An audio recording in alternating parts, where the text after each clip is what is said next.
take the discussion here to something a little bit different, a little bit broader than just the South African situation that Patrick has been speaking about.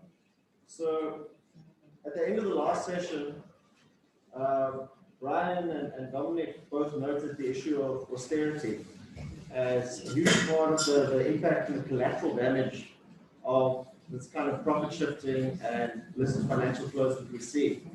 And globally, Tax Justice Network has estimated that $427 billion of tax revenue is lost every year. And that's a conservative estimate. And what that accounts to is they accounted to one nurse's annual salary lost every single second to these kinds of practices. And this is American nurse's salary. So this kind of increasing intensity of global profit shifting and illicit financial flows, it's like Patrick was pointing out, it's facilitated by an international economic framework that enables these kind of practices. And one large part of it is the fact that the set of principles that govern international taxation and financial regulation are hopelessly out of date, and they weren't created for the modern world, and they weren't created to ensure kind of just outcomes. Their history dates back to the time of the League of Nations. So what we're going to be speaking about now is the fact that in this last year, we've seen that a lot of international efforts and processes led by large, powerful bodies like the OECD and the UN, these reform processes have very quickly advanced. They've been kind of stuck in working groups and consultations for a very long time. There's been a lot of contestation around the details of all of these different reform efforts. But now there's been kind of a political weight that's been thrown behind this, especially from the United States, who are now looking for revenue to fund their own infrastructure plans. And so there's been more progress in this last year with a lot of these efforts than there have been in the past 5 years. So the landscape has kind of changed when we look at these international reforms, but there's also been a lot of resistance to them and a lot of very serious criticism to them, because this reform process is something that's been driven by the global north. It's been something that's been driven by the kind of former imperial powers and today's imperial power in the United States. And there's concerns about the degree to which these reforms are actually going to do anything to benefit countries in the global south where extractive industries are located. And so this has opened up it's really opened up a conversation and a growing kind of call for resistance from global south countries against this reform process. So we have two speakers now. The first is Learnmore Nyamudzanga. He is joining us from Zimbabwe. He's a blogger, economist, a fellow at the African Center for Tax and Governance, and a member of the Zimbabwe Economic Society.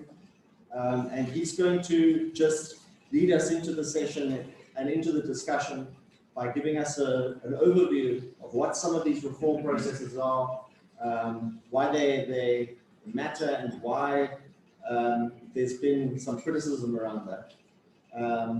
After that, I will introduce her properly when she comes on, but you will be joined via Zoom by Chenai Mukumba from Tax Justice Network. And she's going to introduce the campaign that they're busy building to reject the G7 tax deal, global tax deal.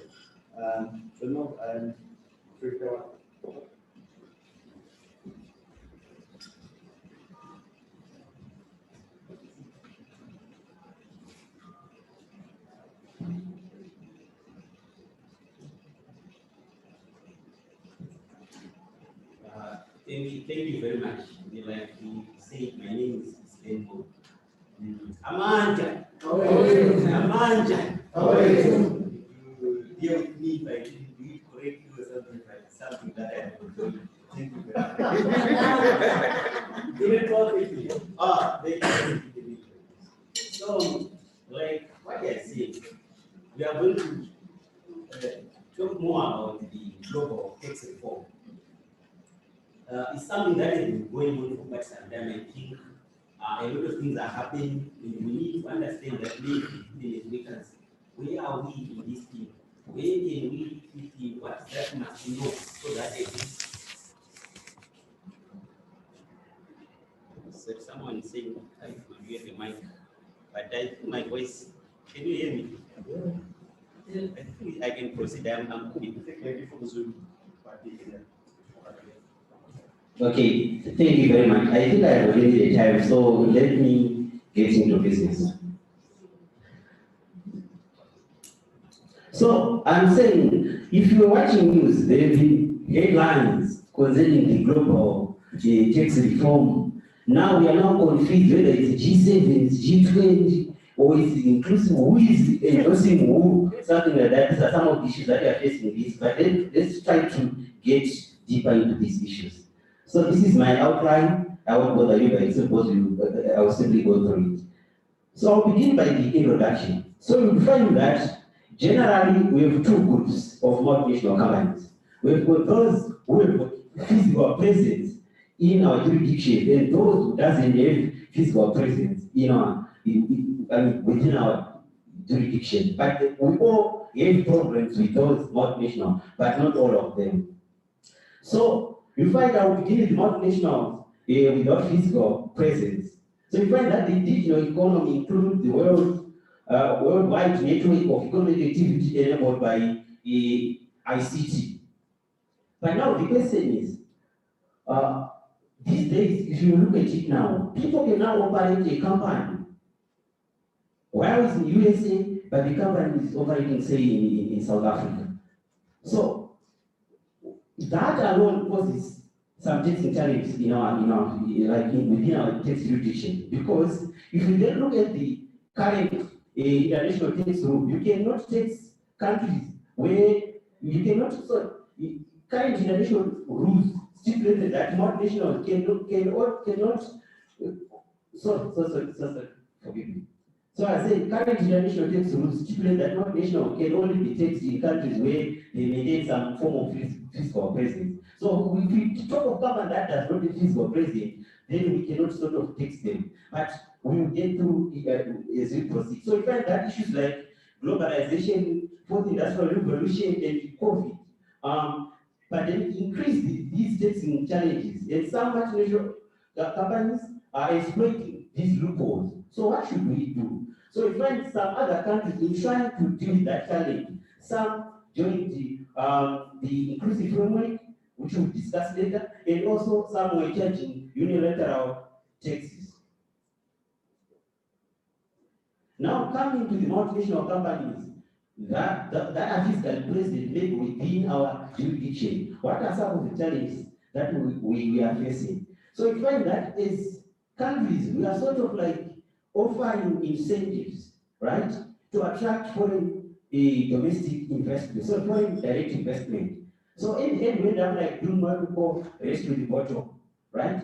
Then multinational, or even when they are now maybe physically here, they are also doing what we call profit shifting, where they see that maybe our tax rates are high here, but in certain jurisdictions, they are not tax rates, so they will simply shift their profits from this, maybe from South Africa, say maybe to Bermuda, where they 0%.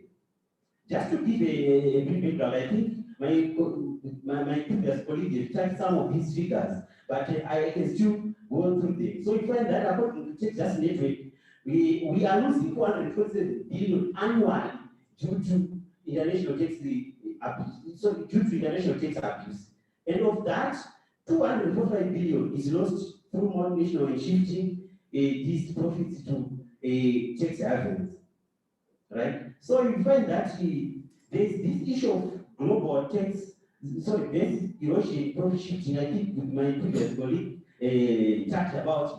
So I won't bother you to say a lot about it. But according to OECD, they are saying we are losing between 100 to 240 billion, which is equivalent to 4 to 8% of our global corporate income tax. So we have other problems like this. Right now we've got COVID, there is issue of debt. There are also other forms of illicit financial flows, which is not profit shifting. So Africa is in dire need of revenue.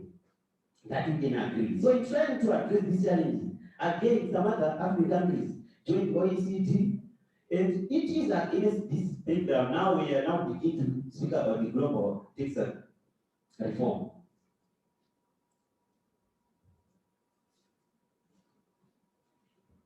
So this is just a data. So you find that in 2013, that's when the G20, working with the OECD, introduced the BEPS, right? Then I'll explain more in the next slide. So you find that in these issues of international tax dates to 1920s. So we are talking of maybe tax laws that are now more than a century in terms of the age-wise. And in trying to do that, the OECD in 2018, working with the rich nations, I'm talking about the G20 and OECD, but please take note, not United Nations, it was the rich nations who came up with the best action, of which action one was on digital economy. Then in 2015, I'm just trying to bring something that happened along the way. We had the MEC report, which spoke about losing, say, 50 billion. So I'm saying, some people are planning to do something, but we are also hearing other issues on the other side. Then we've got also the Panama Papers, or the Paradise Papers. Then in 2019, they then began to work on Pillar 1 and Pillar 2 on proposal taxing the digital economy. Then in 2020, they published the blueprints and they did some consultations. Again in 2020, we also had a report from AMTAC which said we are losing now. Remember, in the MEC report, it was 50. But now with AMTAC, it had increased to 88. Right? Then come January 2021, we saw the coming of Joe Biden, the new president of what? USA. And it was I think the USA took the show out, say from my view, because it changed everything. Everything was not like sort of moving, maybe because of COVID. And also remember Trump was sort of like not one of those leaders who want to cooperate with the others. They were sort of isolating the USA. But Putin came with a proposal which led them on 5th June. We saw the pronouncing now, the G7 now pronouncing the new proposal. And on 1 July, it was then endorsed by 190 out of 139 members of the OECD. Recently in October, we saw also it being endorsed, but there were 4 countries which did not sign. This is Kenya, Nigeria, Pakistan, and Sri Lanka. I think as African country, we should ask our friends, our brothers, sit down with them. But why Nigeria? But why Kenya? Why didn't you sign? All along you are in this thing. But from nowhere now saying we can't sign. So we will talk it later. So trying also in October again, we had the Pandora papers, right? All I'm trying to say, you find that OECD has been trying all these years, but it has been facing some challenges. So I will try to simplify Pillar 1 and Pillar 2, but bear with me, just trying to get 1 or 2 that we get from that, okay? So the current Pillar 1, what is it about? It's all about allocating tax rights between jurisdictions, but based on consensus. No one will take a gun and say, do this. But we want to see if there is no invisible gun. So you will find that it is giving the market jurisdiction, like in our case, I would say, so allow me to use my name. I will try to project my voice. So I say, it gives 25% of residual profits, right? Residual profits will mean they've come up with a formula where they are saying, for you to tax multinational companies, you only tax excess of 10%. So we are saying there's a company which has a profit margin of 15%. we are being only allocated 5%, but not only 5%. Of that 5%, we have to take 25%. But of that 25% or 5%, we also apportion depending on how many cells are being sold within our community, within our jurisdiction, like as a country. So you find that there are some thresholds that are so discouraging. For example, the multinational companies that are going to be affected are those with 20 billion as global sales, right? It used to be 750, which is used for country by country reporting. But when USA comes, it was increased to 20 billion. And we used to have about 5,000 companies or above, but we now only have 100 companies. So what are we exchanging in return for that 25% of the residual profit? So we have to sign a multilateral convention where we surrender all our digital taxes that we are taking. Like I said in the previous slide, I said we had started to look for ways of taxing those digital companies using our own methods, right? Sorry for that.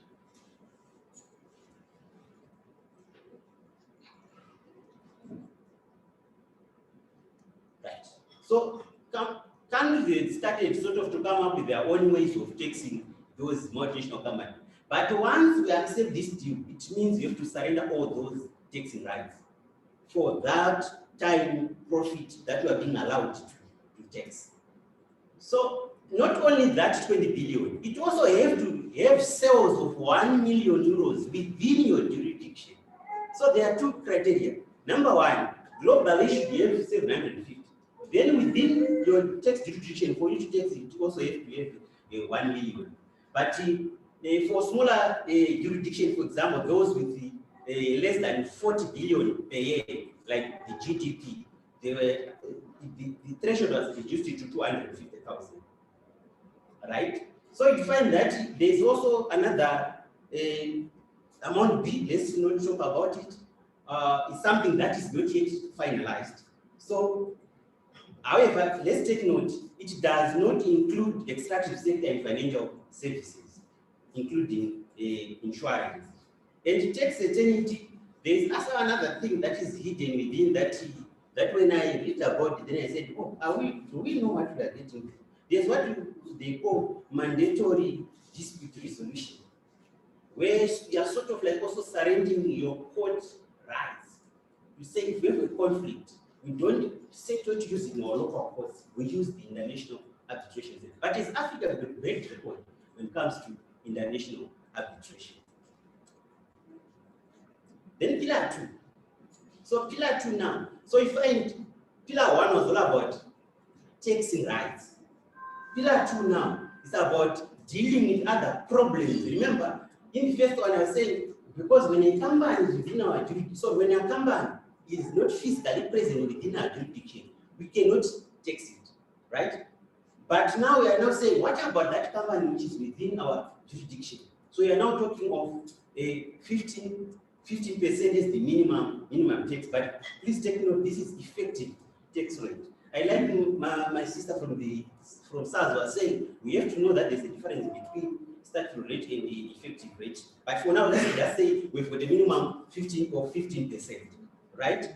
Then in the event that maybe we are not charging 15%, right? If there's a certain company within your jurisdiction and you're not charging 15%, they've come with some modalities, right? Either it can be a top-up tax, right? Or it can be a tax bill. Just know that the idea is to level the ground to make sure that we are on the same platform. So, in terms also of threshold, this one we are saying all multinational companies generating revenue above 750, they are affected by this. But however, let's also take note in terms of pillar 2, we also have exclusion. We are not including government entities, international organizations, non-profit organizations, pension funds, right? And this, I found this one. Like what we do to our local companies to say when it's starting, maybe we want to give it a boost. the international tax reform also want to give a boost to new international companies. So they are also saying, of course, there are also other thresholds that they will use, but just know that there are certain companies that because they are still growing as multinational companies, they will spend, maybe they will operate for 5 years without being taxed. Now, before I proceed to analyze these things, let's also talk about the fact report. So this is a United Nations high-level panel on international financial accountability, transparency, and integrity. Right? It was initially launched in March 2020, but on the 25th of February 2021, they released a report. That report, so it's like a panel that was given a task to go and do extensive consultation, right? So there are some also certain findings that they found when they were doing their consultations. One of them is they found out that 7 trillion in private, so 7 trillion of private wealth is hidden in tax havens, and it constitutes 10% of world GDP.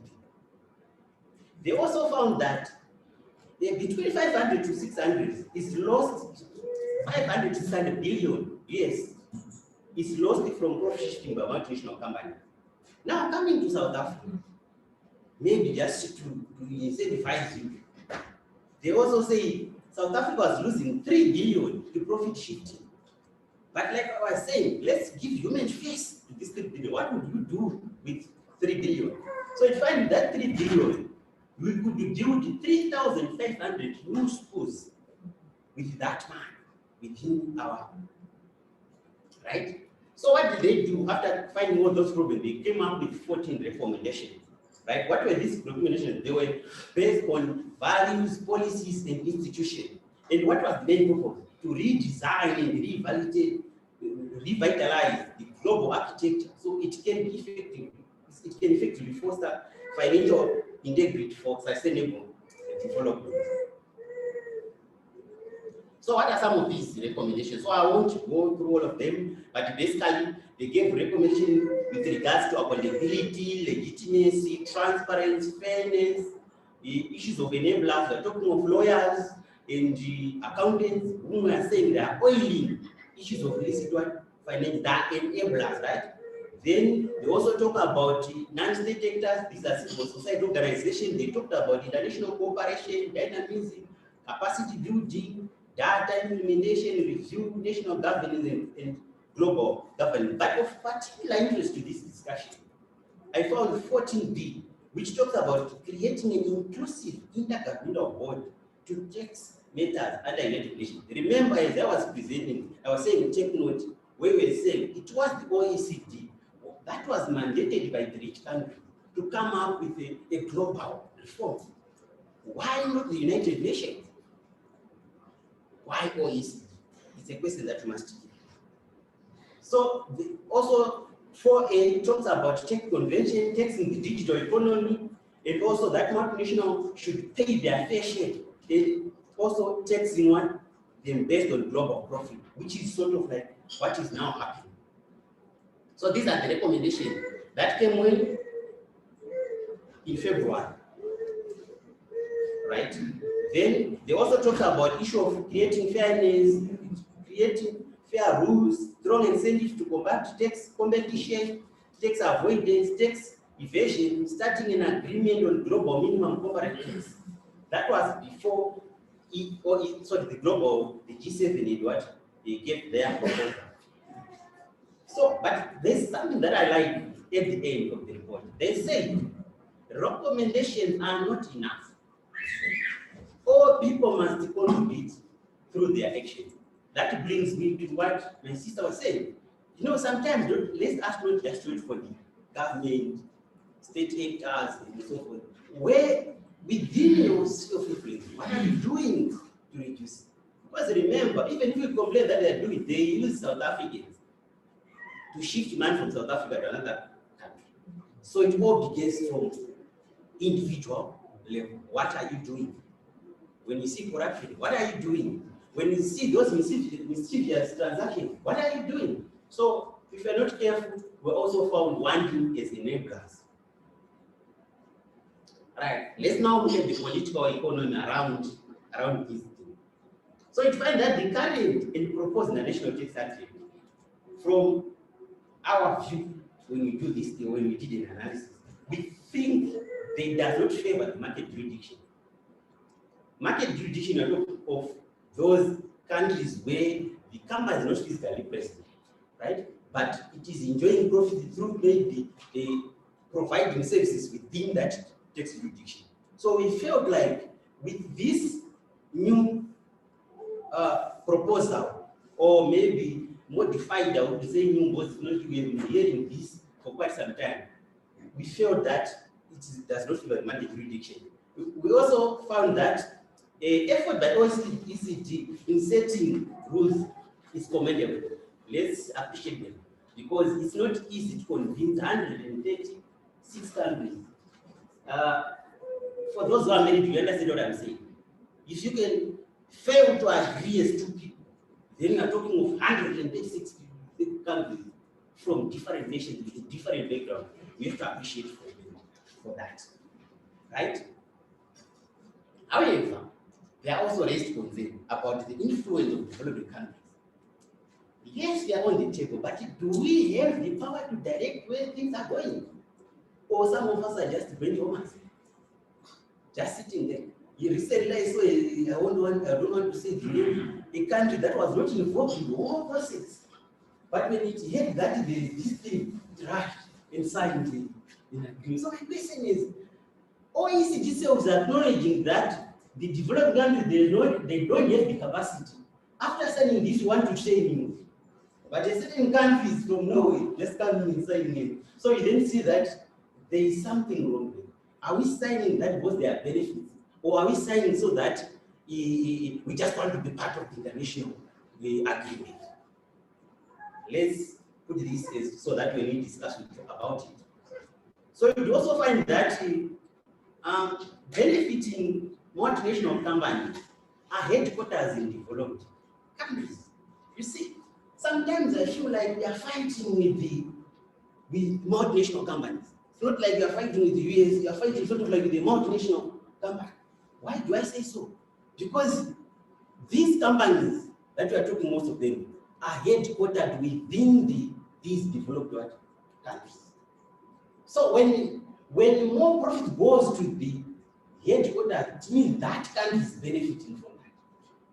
So already we are not on an equal scale, right? I think we'll discuss it during the discussion. Then also, like I said, Kenya and Nigeria, they were there from the beginning. But on the final minute, they said, no, guys. We don't want to sign this. And I think the Minister of Finance was clear about it. She gave her reasons, unlike Kenya, came out to say why they didn't sign it. But for Nigeria, they were clear. They said, what we thought we were going to get is not exactly what we are getting. There are a lot of things that have changed along the way. It's okay, we will proceed. So you find that while G7 countries constitute only 10% of the world population, they want to determine a global forum or global policy that will control all the jurisdiction on this planet. So it's power dynamics. We have a problem there, and it seems as if they want a consensus at all costs or at any cost. These are my views. They can be interrogated. Right? G7 will receive 60% when we then share the profits that will come out of that, sort of the revenue that we are going to get from this proposal. The G7, right, countries, they will get 60% of that revenue. Then the rest of the world will share 40%. Let's proceed. So Africa, undeniably, is a strong presence. I think to continue to say we are not on the table, I think it's now quite true. Why do I say so? We have 26 countries, right, who are sitting on the table. not only 26 countries, we also have the G24. If you look at the G24, there are also African countries. If we then look at also at the in ATAF, it's also presenting a number of countries. But there is one problem. They seem not to have that power, political power, to determine whether it's the threshold, right? Or even the due dates when they are going to sign. It's more like they accept that you don't have the capacity, but the person doesn't go, capacity is told by 27, you should sign this thing. That raises a lot of questions. So there's a need to revisit alternative solutions. For example, proffered by other international organizations like the UN Tax Committee, the ICRIC, the Fact Panel, the G24 and ATAF, they have also come with a proposal. I think it's African countries. If we have got the technocrats, let them sit down and assess those things and then compare with what is being offered on the table so that we can come with an agreement. Then Africa must advocate for a global tax board under the UN. Right? Why I'm saying so? Why is that certain individuals are willing to come up with a global thing, but there's a global organization that is supposed to do that? If we manage to do it under the Paris Agreement, which then say the whole world accept that no climate is an issue, what about tax issues? And I found it funny because we are being encouraged as African countries to increase domestic revenue mobilization, right? Then the same people who are encouraging us, they don't want to give us our taxing rights. So how do you expect me to increase revenue if you don't want to give me the taxing rights? Already we have a problem. So this is the political dynamic around this. So let's now maybe try to look at pillar one. What are the implications from our analysis? So, like I said, let's appreciate. Yes, this is, from my view, a baby step towards the right direction. We are happy that for once, the multinational have accepted that a market can contribute to profit. Previously, it was not accepted. They were saying you have to have some form of physical presence, right? To then say, in terms of affecting the profits, right? So another issue, this inclusive framework is too complex, guys. That's why you find that some people, it's not like they don't want to talk about it, they don't understand it. It's too complicated. And even OECD is accepting it, then say they are going to capacitate the tax administration, the people from the Ministry of Finance, which means they accept it. So how do you, it's like we are signing an agreement at another age. We just have the power, but we are saying let's sign, then we talk later. But what is it that I'm going to sign? Am I then going to move out of it? So sometimes I feel like it's a forced marriage, where we are told, no, my son, go in, things will be okay soon. But maybe deep down I said, no, I don't want to get into these things. But just because for unforeseeable benefit, then say, well, let's get it.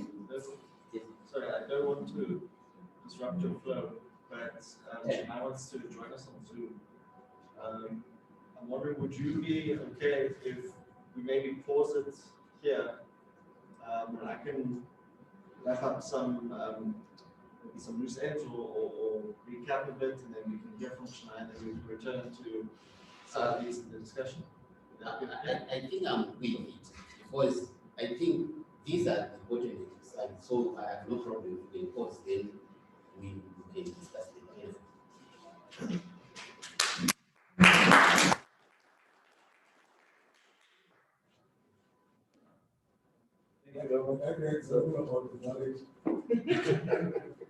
So guys, there was a lot of information in one go, but these issues are, like Comrade Learnmore said, they're very complicated, and that's one of the problems with the way that this process has been set up. So I just want to, before we move on to the next speaker, just maybe pull out a couple of points that I think are quite important to note. So the one is that the OECD, which represents some of the richest countries in the world, they're the ones who have really been pushing forward with this process of creating these tax reform rules, the Pillar 1 and Pillar 2 reforms. And they established this thing called the inclusive framework, which was meant, because the OECD doesn't represent all countries, not everyone's a part of it, it's a rich country club. This inclusive framework system was meant to be a platform where the rest of the world, and especially developing countries, we prefer global south countries, could contribute to the process of discussing these reform rules and input. But as part of signing on, you also have to sign on to agree to implement these rules that come out of this process. And then, despite this kind of commitment to including everyone, the OECD has now, especially the G7, has now pushed forward this reform process and really disregarded a lot of the issues that countries have raised, especially African countries have raised, with regards to the reforms.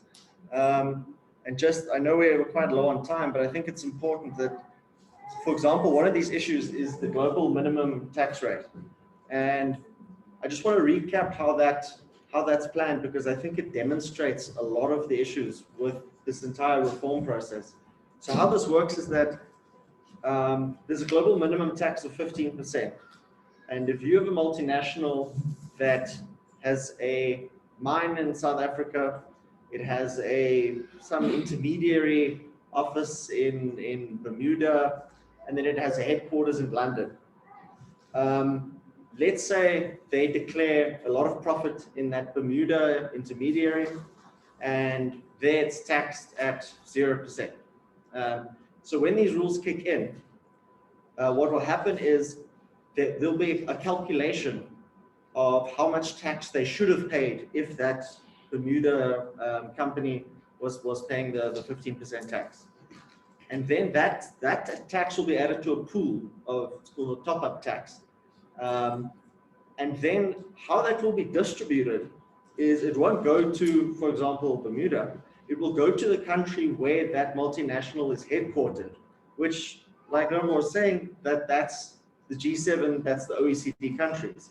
So even though profits are shifted out of South Africa, these shifted profits, when they're reclaimed by this tax deal, will just end up in the countries in the global north. And so it's really, what this is kind of turned into is it's not really about achieving a more just outcome or fixing the tax rules or anything. It really seems to be more of almost a neo-colonial fight between the OECD, the G7 governments, and their companies over which one of those two gets the profits that they shift out of the global south. So we're now going to move on to Chenai Mukumba, who is a project manager at Tax Justice Network Africa in Kenya. And she's been working on these issues around global reform for a while. We co-hosted a webinar on this in July, which resulted in a statement of African civil society organizations rejecting this deal that got quite a lot of sign-on. So I'll just ask that you please bear with me for a second while we set up the Zoom link. Okay, I think I can see myself there. Thank you so much, Jaco. So good afternoon, I think, to everybody who's joining on the, not joining, I'm the one who's joining virtually, but to everybody who's present in the room. I'm so excited to be able to give a few of our thoughts as Tax Justice Network Africa on really an issue and a topic that has been preoccupying anybody who is concerned about domestic resource mobilization, about taxation, and about anything related to that, right? So by way of very quick introduction, my name is Chenai Mukumba, and I'm the research manager at Tax Justice Network Africa. And at Tax Justice Network Africa, we are preoccupied with two different things. The first is promoting progressive taxation systems. And so we work through our partners, such as AIDC, to see the extent to which we can influence some of the decision-making processes that are happening at national level. And so, when we say progressive taxation systems, the long and short of it is what we're saying is that those who earn the most should pay the most, right? So whether you're a multinational corporation or a wealthy elite or a politically exposed person who has access to significant resources, we engage with our different partners to see the extent to which we can put in place policies that remove the burden from those who are not as wealthy, don't have as access to many resources, and place it on those that do.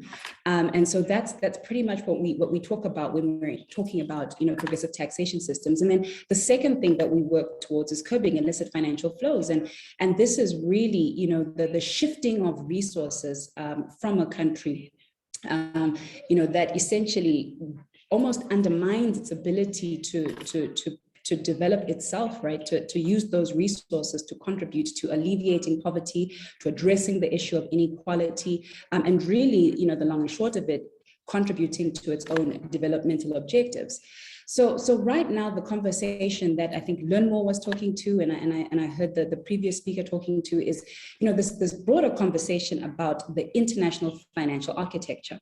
Because by and large, a lot of people tend to think, my government, has these tax systems, these tax policies in place.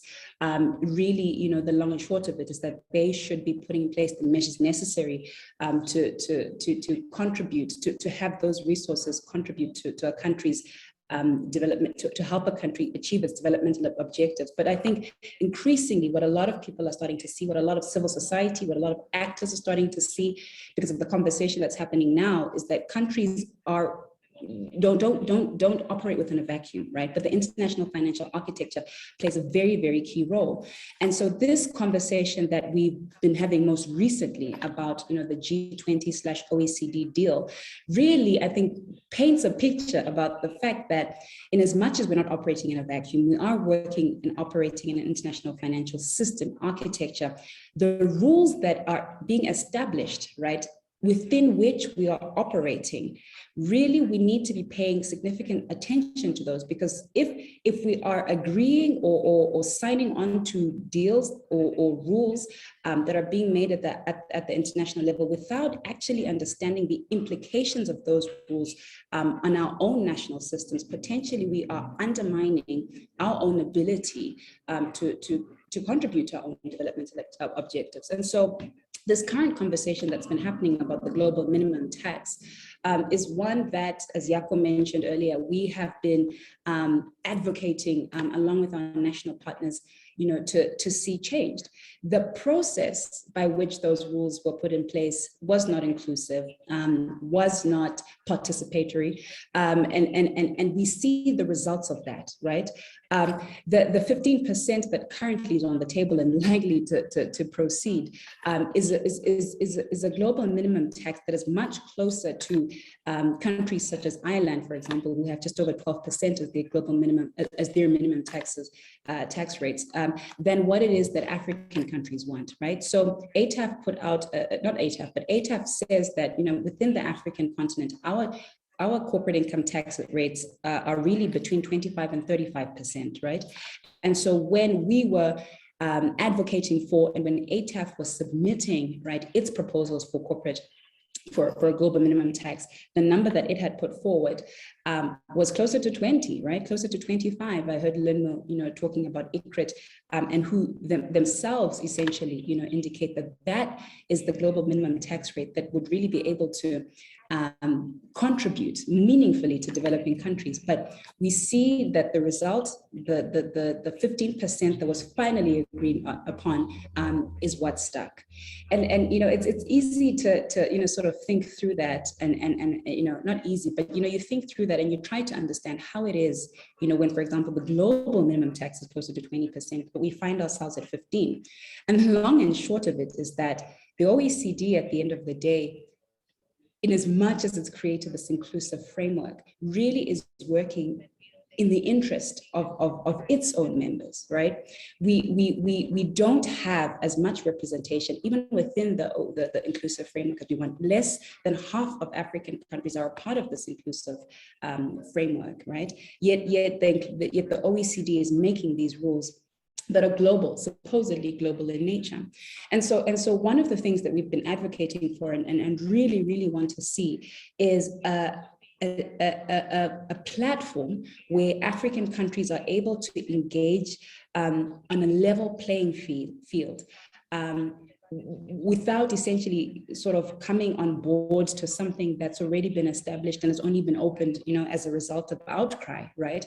And so essentially we have been advocating for the establishment of a global tax body that is housed at the United Nations to be the institution that is making the rules that govern the international tax system. Because as it stands, you don't even have to dig deep to see the way in which the current rules and even sub-rules are already benefiting these G7 countries, the richest countries in the world. And I love the statistics that Learnmore was giving, right? They may be the richest countries in the world, but when you take a look at how much of the global population lives within those G7 countries, you tend to see a deficit in legitimacy, right? That these are the 7 countries that are contributing, that are making these global tax rules. So the first thing that we have been advocating for is that these global rules be made at the UN. And so maybe now to think slightly more practically, right, with regards to, so there's been this conversation about the G20. It looks likely that it's going to pass, and we're going to start to see, sort of the details being established around this G20. So having said that, what can we do? A lot, because I think at the end of the day, while these rules have been made at a global level, they still need to be ratified at national level. Countries still need to change their domestic laws to adhere to the rules that have been made at the global level. And so this is where various stakeholders, whether it's civil society, whether it's labor unions, etc., can come into play to influence the way in which these rules affect our national, our countries. In order for these rules to be ratified, in order to start to see domestic changes at the local level in terms of reviews of our legislation, these will have to go through our national assemblies, our members of parliament. And so basically what this means is that there still is an opportunity for us as citizens, as the public, as concerned parties to influence this. And so over the next couple of months, including with partners, such as AIDC, what we really, really want to do is start to engage with our members of parliament, start to bring to them information that you don't even need to dig deep for, but information that is very clear and apparent on the way in which this particular deal is going to affect developing countries. It's almost shocking to me that there is so much information that shows that developing countries are going to, number one, benefit significantly less than developing countries, but also secondly, potentially may even lose with this deal. Yet it's been passed and it is being lauded as something that is historic in nature, right? So I think some of the work that we have been doing, that we are thinking through, is just how exactly can we influence the way in which these rules affect our national level. So I think for me, what I really, really want to, I think, maybe speak on, like I've just done in brief, is that although we find ourselves here, there is still a lot of room for us to influence as we engage with our national assemblies, as we engage with our members of parliament, as we bring forward this information, this research that points to the fact that we end up losing more in this deal. We can actually halt this process, right, of domestication of these rules that I think, that I mentioned earlier, and that Learnmore alluded to as well, that potentially could harm our countries more than it hurts. It's interesting because some of the narratives that have been sort of being pushed by different actors is, you know what, this is better than nothing. Previously, there was no global minimum tax rate. You moved from 0 to 15. And so accept it, right? Because it's a step in the right direction. What we have been significantly concerned about is that it took us 100 years to have this conversation about a global minimum tax. When next will we have an opportune moment to have a conversation on global minimum tax that will actually meaningfully benefit our countries? Should we wait another 100 years? There absolutely is no there is no, not the word is not justification, but there is no assurance that this conversation will happen anytime soon. And so our stance with regards to this current deal has been reject the deal. Reject it. Why? So that we can have a conversation where where developing countries, number one, would be on a level playing field and contribute to the conversation, to contribute to the outcomes. But also, secondly, we actually see outcomes that in the long run will benefit, not even in the long run, but even in the immediate, will benefit our countries. To be told to wait and be patient and be happy with what you have, I think for me is almost a slap in the face. After having waited so long and after having lived in a tax in a tax system that has been so overtly to the undermining of developing countries, and then be told to accept this little bit that is a little bit better, but it's a process, right? So I think my few words are just to say, in as much as, for example, this has gone ahead at the OECD, there is still a lot of room for influencing with our policymakers, with our members of parliament. And I really think that given all of the information that exists, there still is room for us as citizens to stand up and really influence the way that these global tax rules are going to affect our own tax systems, and the way in which governments are then able to use that to contribute to the achievement of our own developmental achievement objectives. So Jaco, I'm happy to wrap up there. And of course, if there's any conversations or questions that need to be had, pick that up. Thank you so much, Jaco.